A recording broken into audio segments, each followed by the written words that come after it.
It's always good to remind ourselves who the 12 disciples were. We all know Peter, and we all know James and Andrew because they hung out with Jesus a lot. We also know about Thomas because he was the doubter. And we know that about Matthew because he was the biggest sinner of the group, right? He was the tax collector as far as the Jewish people were concerned. But it's good to be reminded of Bartholomew. And it's also good to be reminded of Alphaeus, or the son of Alphaeus, another James. He's actually James the Lesser. And we have Thaddeus, and then Simon the Canaanian. It's good to remind ourselves about who the 12 are. This whole reading really is tied to discipleship, and more specifically, the priesthood.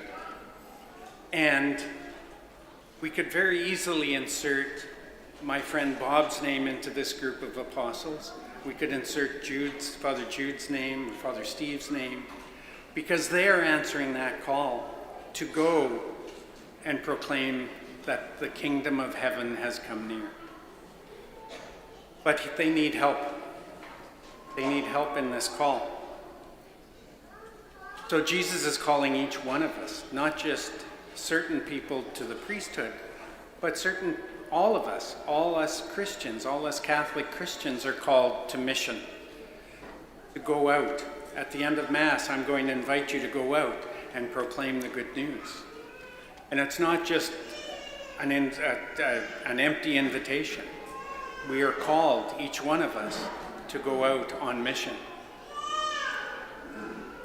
Here in the church, we have several missions that you see. You know, the most visible one being the choir, the mission of the choir. And their reward is when we sing back with them. Sometimes we don't sing with them because we're in awe of the sound that they make. And it's wonderful. But we also have our hospitality team that's mission here in the church. They're welcoming people as they come into the church.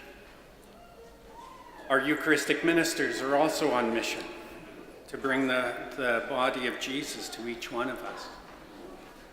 And we have prayer ministry at the end of Mass, which is also amazing ministry, an amazing mission, an opportunity to pray over and pray with the people of God. But Jesus is calling each one of us to mission outside of the doors of this church. We are called to go and proclaim that the kingdom of heaven has come near. And how do we do that? How do we do this mission that Jesus calls us to? Well, there are different groups. We have a very active St. Vincent de Paul group here at Holy Family. I see them distributing grocery cards, I guess, for lack of a better word. We used to call them like checks and stuff like that, but they're cards now. And they distribute them once a week. I think on Tuesday, you'll see people coming to the church and receiving that wonderful gift of food. We also have a youth conference for the St. Vincent de Paul, and they actually go out onto the street. They do what's called on-the-street activities, and they distribute clothing, they distribute food,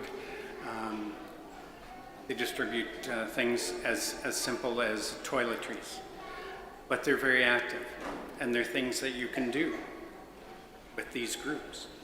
But you can also do mission individually. And everybody who knows me knows I like coffee, and I'm always carrying around extra Tim gift cards, $5 cards. And if I come across someone who's panhandling or in need, I will give them a gift, Tim's card. And I'll also talk to them about Jesus and about my missionary work. Many of you also know that I've done jail ministry as well, and not everyone is cut out to do that. But I've been doing jail ministry since 2015. And I'm one of the younger members of the volunteer team at the jail at the Elgin Middlesex Detention Center. But I find that very rewarding. It's a very dark place to go into, but I like to think that my light is shining for those people that are in the jail.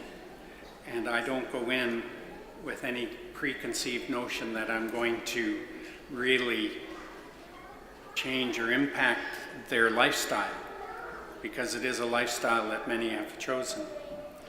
But I like to think that I'll have some little seed, leave a little seed of hope for them and give them a chance to see that Jesus can work in their lives. So those are just mine. But my mission is different than your mission. You are called to different types of mission.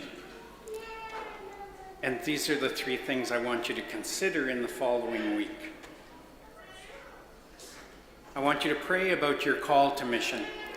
And that prayer might include some Lectio Divina with the gospel today. It might be some Lectio Divina with some other reading that's calling out to you. But you need to pray. Pray about this call to mission. And then what you need to do is respond to this question. What mission is Jesus calling me to? What mission is Jesus calling me to? And finally, the last question is, do I welcome the Holy Spirit into my decision-making regarding that mission? Because it's not enough that God and Jesus invites us into this mission, but we have to turn to the Holy Spirit to guide us, to send us those gifts, bring those gifts to the forefront that we need in order to do the mission that we are called to do. We've had a very busy week. I've had a very busy week this past week. I was involved in a 2.5-hour meeting with the bishop this week talking about the permanent diaconate. We have 5 men who are going, God willing, will be ordained this November.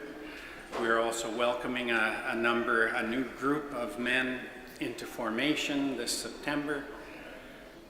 And we talked about praying for the entire community of the Diocese of London, that we would have an outpouring of the Holy Spirit.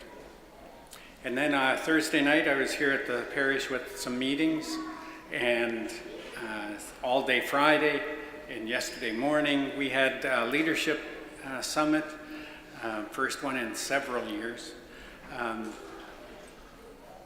And I was worried that I would lose my message from my homily, from my preparations. And as you know, I have coffee with Jesus every week, every day. And Jesus assured me that if I came up with a message, which is this mission, I wouldn't get distracted. But I did get distracted. And then yesterday morning, the Holy Spirit reminded me of what my message was for you today, and that is mission. And we can't go on this mission without the Trinity, without the Father, the Son, and the Holy Spirit. And it's important that we recognize them and acknowledge that they are guiding us in our mission outside these doors, because it can be challenging. But it will be very fruitful when we go on mission outside. I mentioned those Tim cards, and I hand them out from time to time. If you come across a panhandler downtown, if you're in between lunch, engage them, talk to them, let them know that God is watching out for them. That's the message that we need to give to them, message of hope. And that's what we're called to do, to share that message of hope, to call on the Holy Spirit to guide us in that mission. Come, Holy Spirit.